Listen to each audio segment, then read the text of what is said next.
The president of the AFDB, permit me to extend all other courtesies and protocols. I actually was expecting to be called after the president of the AFDB, so I'm a little unprepared to go ahead, but I think it's kind of him to permit me to make my hopefully brief remarks, as I have to attend to another engagement outside of Abuja.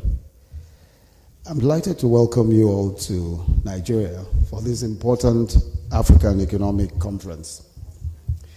The theme of this conference, Feed Africa Towards Agro-Allied Industrialization, is very timely. The global commodity price shocks with the sharp decline in the price of oil have had major negative impact on the economies of several African countries. Nigeria, of course, is no exception. Because oil accounts for over 70% of government revenue and over 90% of foreign exchange earnings, shocks to global oil prices have significant effects on the Nigerian economy. But in our peculiar case, the vandalization of oil facilities, resulting at some point in the loss of over 1 million barrels of oil a day, clearly worsened our situation. As a result, Nigeria has witnessed in the past few months a sharp decline in economic growth. But we're determined to come out of the oil price and production shock-induced recession. We are working to expand our share of non-oil revenues, expanding the fiscal space, closing leakages, enhancing transparency and accountability in the management of public finances. But this will not be enough.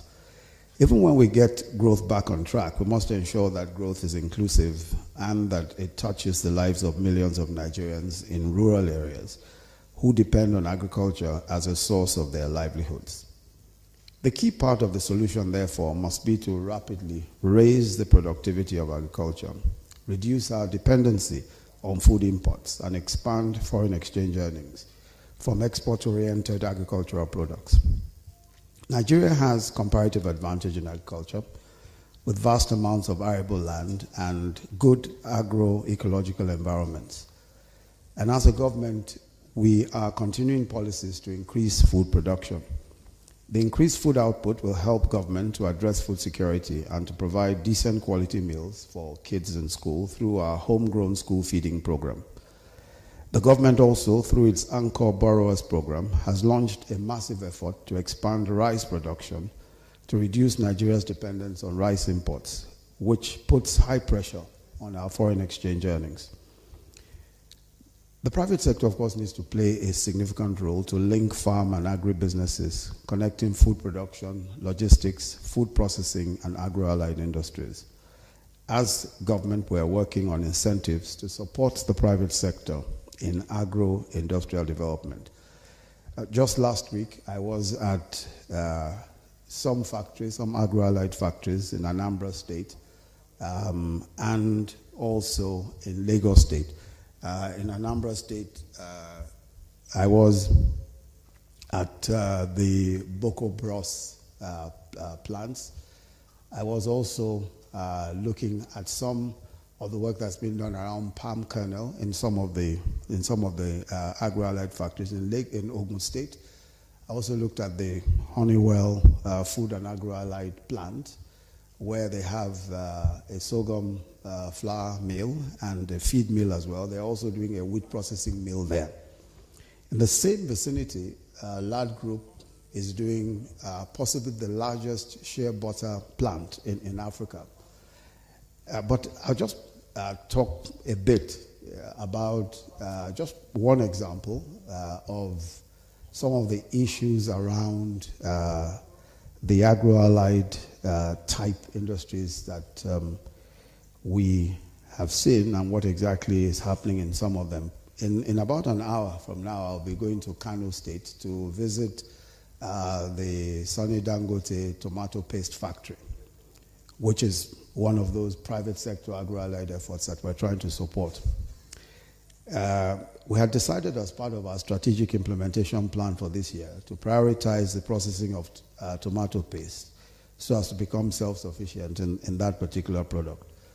The choice of tomato paste was predicated on our ability to produce tomatoes in large quantities several times a year, as well as its extensive use, of course, in Nigerian meals. We also saw it as an opportunity to generate a large number of agricultural jobs, but also as a means of adding value along the agro-allied chain. But we found, and which speaks to the importance of this conference, is that there are many factors that affect our national aspirations in this area. Some of these issues start at the farm, such as the need to plant the appropriate quality of the fruit to be used for processing. Now, this, of course, meant drawing on research, but also ensuring that the right seeds are available to farmers and at the right time, and also that fertilizers are available and also at the right time. And of course, this past year, no one factored in tuta absoluta. In fact, I didn't even know that such a thing existed until it struck the tomato plants. Of course, all our huge expectations around the harvest of that particular crop. But quick and effective response to that problem also is one of the issues that arose around that. But the Honorable Minister of Agriculture, I'm sure, will be able to probably talk a bit more about those issues. Then there's the issue of uptake and storage. Several of our large commercial farms have outgrower schemes that will buy the produce from their surrounding small-scale farmers. However, a lot of small-scale farmers are not linked to large farms, so they face the problems of transportation, storage, especially where the tomatoes, of course, are ripe. That poses additional challenges. At factory level, after ensuring that the quality of the tomatoes purchased are suitable for conversion into paste, operators still have to contend with issues of infrastructure, especially power generation. This is a very important issue because it goes to the very heart of being competitive against imports from other parts of the world which have penetrated the market. Indeed, that trade dimension is one that is particularly critical because of dumping and smuggling, which make it very difficult for our tomato factories to compete. We accordingly have to calibrate appropriate levels of support and protection for this sector. Of course, that involves, looking at the whole, myriad of trade rules and agreements and all of that. But there is a real